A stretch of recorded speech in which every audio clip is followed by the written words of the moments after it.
You know, as a police officer, I'm compelled to make this video. I've been in law enforcement for 10 years, and I'm speaking to my peers, other fellow officers, people in any kind of law enforcement position. I've seen officers nationwide enforcing tyrannical orders against the people, and I'm hoping it's the minority of officers, but I'm not sure anymore, because every time I turn on the television, every time I look to the internet, I'm seeing people arrested or cited for going to church, for traveling on the roadways, for going surfing, opening their businesses, going to the park with their families, or doing nails out of their own house, using their own house as a place of business, and having undercover agents go there and arrest them and charge them with what? With a crime? I don't know what crime people are committing by doing nails in their own house, but we're seeing this more and more and more, and we need to start looking at ourselves as officers and thinking, is what I'm doing right? Now, I want to remind you that regardless of where you stand on the coronavirus, we don't have the authority to do those things to people just because a mayor or a governor tells you otherwise. I don't care if it's your sergeant or your chief of police. We don't get to violate people's constitutional rights because somebody in our chain of command tells us otherwise. It's not how this country works. Those are de facto arrests. You know, we're violating people's rights and taking money from them, or even worse, arresting them and depriving them of their freedom when they are exercising their constitutional rights. So let's talk about that. Let's read something right here off of the Declaration of Independence. All men are created equal. Among these, we have the right to life, liberty, and the pursuit of happiness. That to secure these rights, governments are instituted among men, deriving their power from the consent of the governed, meaning our power and any government official's power is derived from the people. Okay? We don't hold power over our citizens. It's contradictory to everything that our country stands for.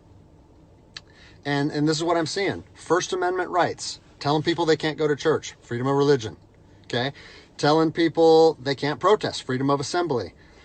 Fourth Amendment violations, illegal traffic stops to check for papers. What are you, the Gestapo? Is this 1930s Nazi Germany?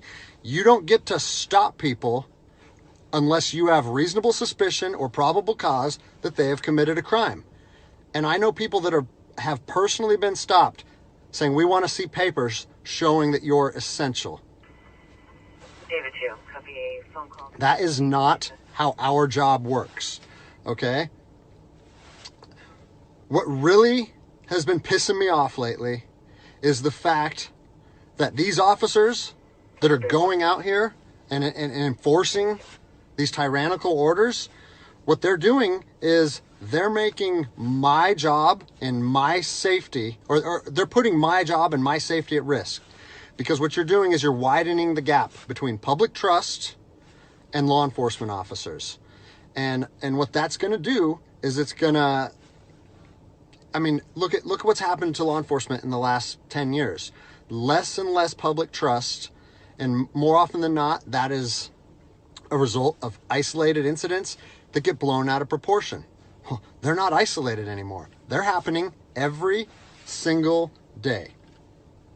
And the thing that I want you guys to realize is that our power that we hold as law enforcement officers is nothing more than a facade. It's a badge and a gun. And people, you don't realize, if you haven't lived in anarchy, if you haven't seen combat, things can be stripped from people in a heartbeat. And that's what I'm afraid of. I'm afraid that these actions are going to wake a sleeping giant, i.e. the American people, okay? They are going to be put in a position where they won't have their rights trampled anymore. And us as law enforcement officers we'll have our ability to enforce the law stripped from us in about 10 minutes. Okay? I don't I think what is going to happen if this continues is we're going to see bloodshed in the streets. Okay? I don't want to see bloodshed in the streets on either side of this coin. I don't want to see fellow officers get injured or killed, and I certainly don't want to see citizens get injured or killed. And I promise you, most of you out there doing these tyrannical acts against our citizens, you're not ready for combat. You're not mentally or physically ready for combat in the first place. I promise you, you don't want to go through that, and I hope I never have to go through that again. You don't get to just say, well, I'm doing this because I was told to do so, or I'm following orders, or I need to keep this job. Guess what? I need to keep this job more than anybody. I have 3 young children. I have 2 houses. Like, I have the same sob story that the rest of you guys have. But my personal choices and my living arrangements, no matter what they are, don't allow me to trample on people's rights. And I don't understand why that concept is so hard for people to understand. Listen, you need to stand up for what's right. You need to, if you're part of a department or an agency that is asking people or asking their officers or their deputies to impose on people's rights and infringe on their freedoms, you need to step up and say, no, that's not me. That's not what I signed up for, and that's going against my oath. And if that costs you your job, so be it. At least you'll be able to look at yourself in the mirror at night. I've already expressed this to my department. And luckily for me, I come from a department that I feel like my chain of command shares my view, but I don't care what department you're part of or what your chain of command thinks. You don't get to trample on people's liberty. And so, as a special operations veteran, I've fought on the streets of Iraq under the U.S. government's guise of freedom.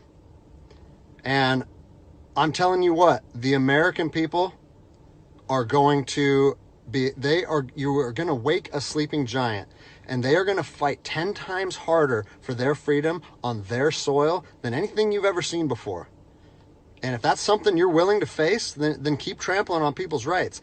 But I promise you, the American spirit of defiance is going to rise again, and it's going to be a big problem for our country. So I'll leave you with this, something that I learned as an E-nothing in the Army. No matter what situation you're put in, if you look inside yourself and ask yourself one question, am I doing the right thing? You ask yourself that, you know the answer. And no amount of money or no order or law or anything should be able to make you go against doing the right thing. So I'm imploring officers to look inside themselves and ask themselves, is this what I want to be doing to my citizens? And I think the answer is clear. And if we all stand up together, guess what? It'll be a non-issue, no factor, because people and law enforcement will be united like we should be.